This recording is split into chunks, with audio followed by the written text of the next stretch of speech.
तो यार आजकल ना पॉपुलर वीडियो गेम्स का क्लोन बनाना गेमिंग इंडस्ट्री में एक ट्रेंड सा हो गया है। आपको ऑलमोस्ट सभी पॉपुलर गेम्स के क्लोन्स मार्केट में देखने को मिल जाएंगे। उसमें से कुछ तो ओरिजिनल से भी बढ़िया निकल आते हैं, बट कुछ बहुत बेकार होते हैं। I mean, बहुत ही बेकार। तो hello everybody and welcome to games gossip India. और आज हम बात करने वाले top 10 shameless video game clones के बारे में। आज मेरे साथ इस वीडियो में आरव भी हैं एंड उन्होंने ही ये स्क्रिप्ट लिखी है। Hello everybody, my name is Aarav and मैं भी लेजी असैसिन के साथ मिलके आपको वीडियो गेम क्लोन्स के बारे में बताऊंगा। तो भाई सपोर्ट कीजिए एंड अपना फीडबैक भी दीजिए ताकि हम मिलकर इंप्रूव कर सकें। हेज गेम 2008 में आया एक फर्स्ट पर्सन शूटर गेम था जिसे डेवलप किया था फ्री रेडिकल डिजाइन ने और पब्लिश किया था यूबीसॉफ्ट ने प्लेस्टेशन 3 के लिए। अब क्योंकि उस टाइम पे एक्सबॉक्स और एक्सबॉक्स 360 काफी हाइप में थे और लोग उसमें बस हेलो फ्रेंचाइज की गेम्स खेलते थे, जिसकी वजह से उसके कई सारे क्लोन्स बने। बट हेज उनमें से सबसे बेकार था, जिसके रिलीज से पहले ही इसे हेलो किलर कहा जा रहा था क्योंकि इसमें भी फ्यूचरिस्टिक वेपन्स होने वाले थे और सेम गेम प्ले मैकेनिक्स थे। इस गेम की स्टोरी लोगों को बिल्कुल भी पसंद नहीं आई एंड इसका गेम प्ले भी बोरिंग था। साथ ही साथ गेम के विजुअल्स भी बहुत बेकार थे। हालांकि ये गेम सिर्फ PS3 पे ही आया क्योंकि इसके रिस्पॉन्स को देखकर इसकी पीसी रिलीज कैंसिल कर दी गई। अनअर्थ ट्रेल ऑफ एबन बटूटा एक रिप ऑफ था अनचार्टेड फ्रेंचाइज का, जिसे डेवलप किया था Saudi Arabian game developer semaphore ने और पब्लिश किया था सेमानूर इंटरनेशनल ने 2013 से 2014 के बीच फॉर PS3। इस गेम को आप लोग अनचार्टेड फ्रेंचाइज का सस्ता वर्जन भी कह सकते हो क्योंकि इसमें वो सब चीजें थी जो एक अनचार्टेड गेम में होती हैं, बट उसका स्टैंडर्ड काफी लो था। गेम जब सामने आया था तब लोगों ने इसको बिल्कुल भी पसंद नहीं किया एंड गेम की स्टोरी भी बहुत बेकार थी। साथ ही साथ गेम के शूटिंग मैकेनिक्स की तो बात ही छोड़ दो। इसके शूटिंग मैकेनिक्स को लोगों ने बहुत ज्यादा क्रिटिसाइज किया क्योंकि वो बिल्कुल बकवास थे और काफी अनरियलिस्टिक भी। ग्राफिक्स तो 2004-5 में आने वाली गेम्स जैसे लग रहे थे, जो इसे बिल्कुल भी खेलने लायक नहीं बनाती। रेंजो रेसर गेम पूरा कॉपी है मारियो कार्ट 8 का और मारियो कार्ट 8 को कॉपी करने के बाद भी ये गेम बहुत ही बकवास था। मतलब इसके आइकन पे एक बार नजर डालो, कितना क्रीपी लगता है। ऐसा लगता है ये एक 5 नाइट्स एट फ्री टाइप का गेम है। खैर जोक्स अपार्ट, गेम एक्चुअली में बहुत बुरा है और इसने अपने आप में कुछ यूनिक करने की जगह मारियो कार्ट 8 को पूरा कॉपी कर लिया है। इसके यूजर इंटरफेस से लेकर इसके गेम प्ले तक सब कॉपी है मारियो कार्ट 8 से और इसके ग्राफिक्स भी काफी बेकार है और कटसीन्स की तो बात ही मत करो। इस गेम को गेमर्स ने बहुत हेट किया था because of its copied elements and terrible graphics.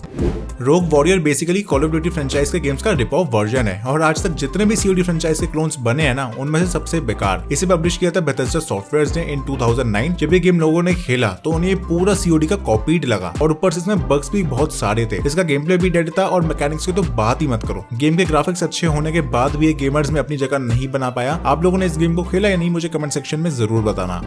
Final sword एक RPG ओपन वर्ल्ड गेम है जिसको 2019 में रिलीज किया गया था। अब इस गेम को लोग द लेजेंड ऑफ ज़ेल्डा का क्लोन भी कहते हैं और एक बार तो कुछ टाइम के लिए इस गेम को बंद भी कर दिया गया था क्योंकि इसने बिना परमिशन के सीधा लेजेंड ऑफ ज़ेल्डा का साउंड ट्रैक उठा लिया था। बट थोड़े टाइम बाद इसे रिमूव करके वापस से रिलीज कर दिया गया था। बेसिकली गेम का प्लॉट कुछ इस तरह सेट है जिसमें हम एक यंग मैन का कैरेक्टर प्ले करते हैं जिसको अपनी मदर की बीमारी का इलाज ढूंढना होता है। जिस बीच उसे बहुत सारे किंगडम्स में ट्रैवल करना होता है और फाइट्स लेनी होती है। ये गेम सीरियसली बहुत ही अगली दिखता है और इसके ग्राफिक्स और यूजर इंटरफेस भी बहुत खराब है। लोगों ने इसे बहुत हेट भी किया था बिकॉज ऑफ इस graphics end game play.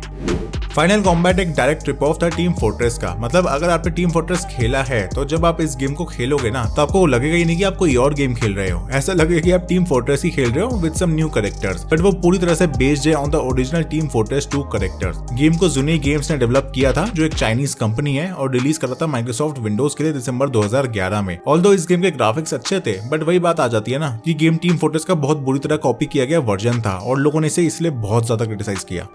Barbarian souls 2019 में रिलीज हुआ एक एक्शन सर्वाइवल गेम था। ये गेम और कुछ नहीं बस डार्क सोल्स का एक बहुत बेकार रिप ऑफ वर्जन था। इवन गेम के मेकर्स ने इसकी मार्केटिंग के लिए इसका ये लैगी और चॉपी गेम प्ले यूज किया था। इस गेम में लिटरली कुछ भी नहीं था, बस आपको एक बेकार से ओपन वर्ल्ड एनवायरनमेंट में स्पॉन कर दिया जाता है और आपको 10 बहुत ही घटिया AI वाले एनिमीज को मारना होता है जो हर बार एक ही मूव करते हैं, जिसकी वजह से ये गेम बहुत ज्यादा रिपीटेटिव हो जाता है। ये वाला गेम बहुत ही बेकार था। आप इसके रिव्यूज भी जाके इसके स्टीम पेज पे चेक कर सकते हो। मेडमैन 2006 में आया एक third person shooter video game था जिसे डेवलप किया था सिल्वर ब्लैक स्टूडियोज ने और पब्लिश किया था मास्टरट्रॉनिक एंड एस्पायर ने फॉर प्लेस्टेशन 2। अब ये गेम पूरी तरह से इंस्पायर था मैक्स पेन से। अब क्योंकि 2000s में काफी सारे क्राइम गेम्स रिलीज हुए थे और ऑलमोस्ट उन सब में बुलेट टाइम वाला फीचर था, बट कोई भी ओरिजिनल मैक्स पेन को टक्कर नहीं दे पाया। ये गेम जब लोगों के सामने आया तो लोगों ने इसे बहुत हेट किया because of it's game play, graphics and a terrible story line. अब बताओ कि आपको इससे पहले मेडमैन के बारे में पता था? और जिन्होंने खेला है वो अपना रिव्यू भी लिखो कमेंट सेक्शन में। कैसल माइनर 2011 में आया एक सर्वाइवल ब्लॉक बेस्ड गेम था जिसे डेवलप और पब्लिश किया था डिजिटल DNA गेम्स ने। अब ब्लॉक बेस्ड सुन के आपको पता लग गया होगा कि ये गेम किसका क्लोन है। जी हाँ, ये गेम भी माइनक्राफ्ट की हजारों क्लोन में से एक है, बट इसने बाकी क्लोन से कुछ डिफरेंट ट्राई करा। लाइक इसमें हम माइनक्राफ्ट जैसी चीजों को क्राफ्ट तो कर सकते हैं, साथ ही साथ इसमें हम लोग वेपन्स भी क्राफ्ट कर सकते हैं लाइक शॉटगन्स और असॉल्ट राइफल्स, जो बेसिक माइनक्राफ्ट वर्जन में करना इम्पॉसिबल। बहुत लोग को ये गेम पसंद भी आया और बहुत लोग को नहीं भी, पर आज भी कुछ रीजन्स में ये गेम लोगों को नॉस्टैल्जिया फील कराता है। आप मुझे कमेंट सेक्शन में बताओ कि आपका फेवरेट माइनक्राफ्ट क्लोन कौन सा है।